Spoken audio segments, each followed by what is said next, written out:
Hi, my name is Billy Braxdale, and I'm a cruise specialist.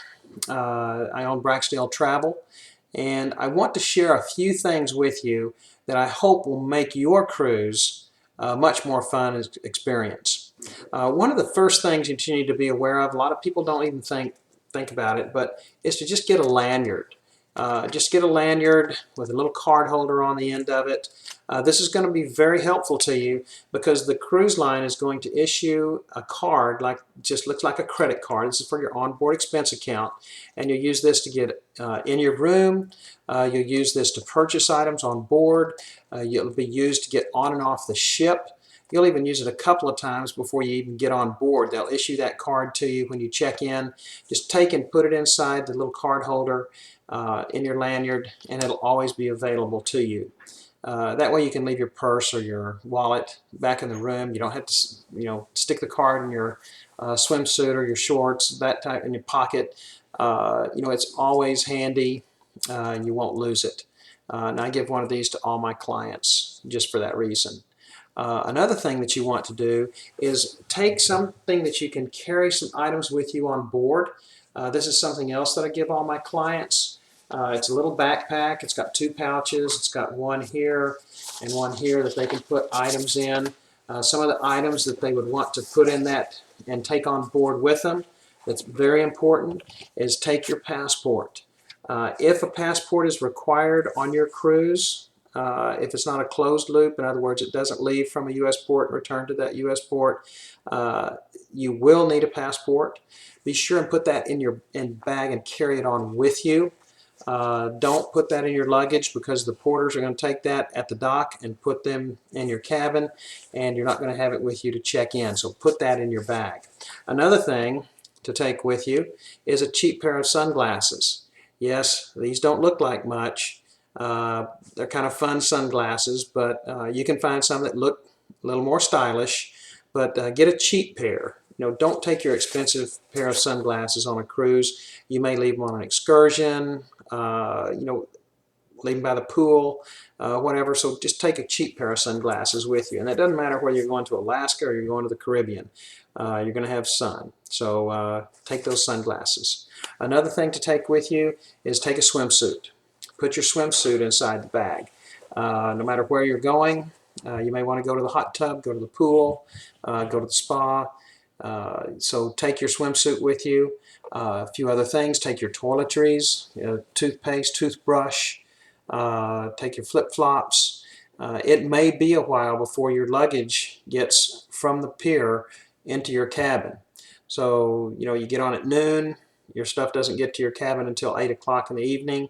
You've got a long transition there, so keep some of this stuff with you.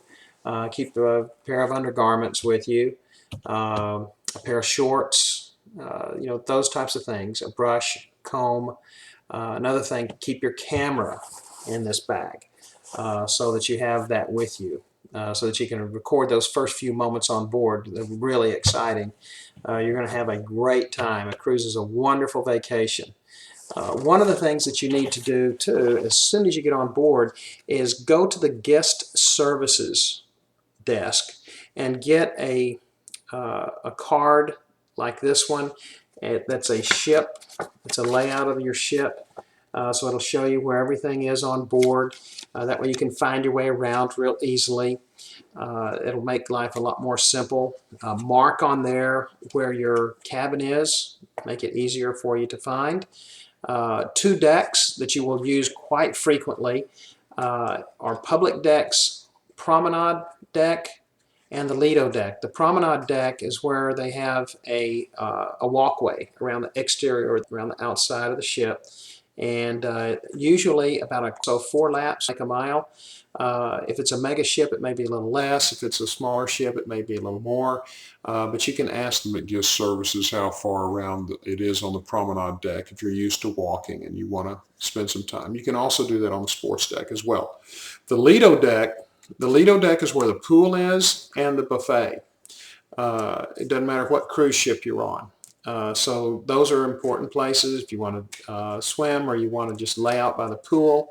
You want to hit the hot tub. That's a great place to do that. They also, on the ships now, they'll have a jumbotron, a big movie screen where you can watch movies.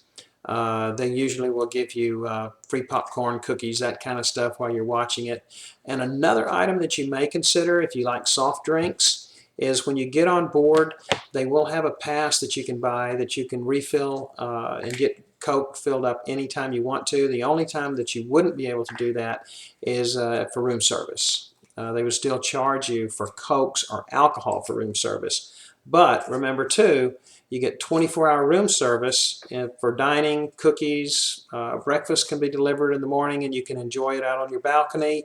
You can have 24-hour room service, but they will charge you for specialty dining, alcohol, or soda water. So if you're getting some kind of soft drink, they will charge you for that. But if you have one of those little tags on your card, like the one that you see here, then you can fill that up anywhere on board. So anyway, I hope you find these tips very helpful, and also hope you consider using me for your next cruise. So happy sailing.